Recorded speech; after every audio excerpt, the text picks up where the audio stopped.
আসসালামু আলাইকুম। আজকে দুপুরে কী খাচ্ছিলাম সেটাই শেয়ার করব। এই যে সকালে ভাত খাইনি, ঘুম থেকে উঠতে লেট হইছে। তো একসাথে দুপুরের সকালের খাবার খেয়েই নিব।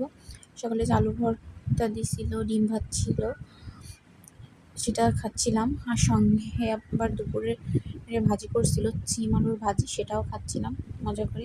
একটা কথা আমি বুঝি না যে আমরা মেয়েরা কেন মেয়েদের ভালো সহ্য করতে পারি না। ভাই, এই অনলাইন জগতে আমি কিছুই বুঝি না, কিছুই জানি না। হ্যাঁ, এত একটা ভালো করে আমি তো ভিডিও করতেই পারি না, কীভাবে কী ভিডিও করে জানিও না।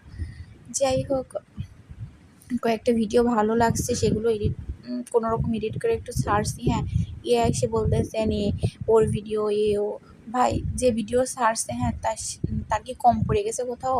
তার ভিডিওতে যত ভিউজ ওর হয়েছে, হ্যাঁ, আমি কেবলমাত্র কিছুই জানি না এই সম্পর্কে।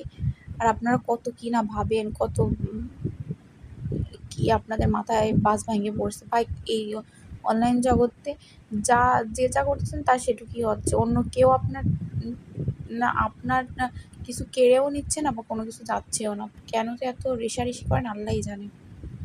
যাই হোক, অনেক কিছু বলে ফেললাম, ভুল ত্রুটি হলে ক্ষমার দৃষ্টিতে দেখবেন।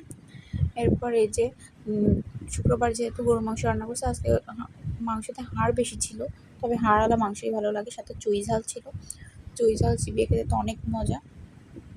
তবে যারা ঝাল খেতে পারে না তারা কখনোই এই চুই ঝালটা ট্রাই করবে না। আমরা খুলনার মানুষ যেহেতু, চুই ঝাল আমাদের গোশ রান্না করলেই থাকবে, এটা অবাস্তব কিছুই না। আলহামদুলিল্লাহ, এটাই দুপুরে খাইছি। আল্লাহ হাফিজ।